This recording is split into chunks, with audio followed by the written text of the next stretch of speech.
Chief ജസ്റ്റിസിനെ ഏറ്റവും കൂടുതൽ appreciate ചെയ്യുന്നത്, അതായത് അഭിനന്ദിക്കുന്നത് രാഹുൽ ഗാന്ധി തന്നെയാണ്. പ്രതിപക്ഷത്തിന്റെ സ്വരം ഒരുപക്ഷെ ജുഡീഷ്യറി എങ്കിലും കേൾക്കുന്നു എന്നുള്ളത് വളരെ യാദൃച്ഛികം ആണ് എന്നുള്ളതാണ് രാഹുൽ ഗാന്ധിയുടെ പരാമർശം. മുൻകാലങ്ങളിലൊന്നും സുപ്രീം കോടതി തീരുമാനങ്ങൾ എടുക്കുമ്പോൾ അവിടെ പ്രതിപക്ഷത്തിന്റെ കാര്യങ്ങളെ അത്ര നല്ല രീതിയിലല്ല മാനിച്ചിരുന്നത് എന്നതുകൊണ്ടും, എന്നാൽ സുപ്രീം കോടതി ആയതുകൊണ്ട് അതിനെ മാനിക്കുകയായിരുന്നു പ്രതിപക്ഷം ചെയ്തത് എന്നതും രാഹുൽ ഗാന്ധി ഒരു മടിയും കൂടാതെ വിളിച്ചു തുറന്ന് പറഞ്ഞിരിക്കുകയാണ്.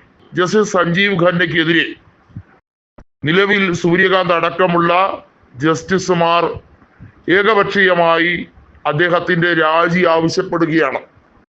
രാഷ്ട്രപതിയാണ് സുപ്രീം കോടതിയുടെ ചീഫ് ജസ്റ്റിസിനെ നിയമിക്കുന്നത്, അതും ക്യാബിനറ്റിന്റെ ശുപാർശ പ്രകാരം എന്നുള്ള ഒരു സ്ഥിതിയാണ്.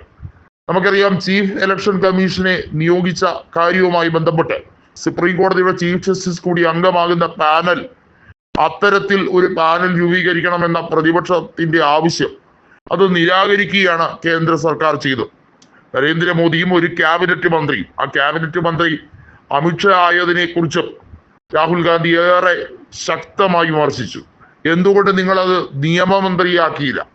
അത് വലിയ രീതിയിലുള്ള ചോദ്യങ്ങളിലേക്ക് വഴിയൊരുക്കുകയാണ്. ഫോറിൻ ഇൻവെസ്റ്റ്മെന്റുമായി ബന്ധപ്പെട്ട കാര്യത്തിൽ സ്റ്റോക്ക് എക്സ്ചേഞ്ചിൽ നടക്കുന്ന വലിയ രീതിയിലുള്ള തട്ടിപ്പുകളെ കുറിച്ചാണ് രാഹുൽ ഗാന്ധി ഏറ്റവും ശക്തമായി പ്രതിപാദിച്ചത്.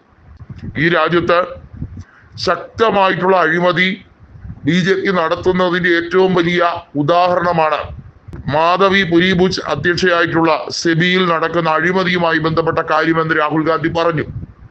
വൻകിട കോർപ്പറേറ്റ് അഴിമതി BJP നടത്തുന്നു. അത് ഇലക്ട്രൽ ബോണ്ട് വാങ്ങുന്നതുമായി ബന്ധപ്പെട്ട കാര്യത്തിൽ വലിയ തോതിൽ ഭരണഘടനയെ നിരാകരിക്കുന്ന രീതിയിലാണ് BJP സംവിധാനം ഇപ്പോൾ രൂപീകരിച്ചിട്ടുള്ളതെന്നും രാഹുൽ ഗാന്ധി തുറന്നടിച്ചിരിക്കുകയാണ്. എപ്പോഴും പറയുന്നത് കേന്ദ്ര ക്യാബിനറ്റിലുള്ള ആരും അഴിമതിയുടെ കേസിൽ ED അന്വേഷിക്കപ്പെടുന്നില്ല എന്നുള്ളതാണ്.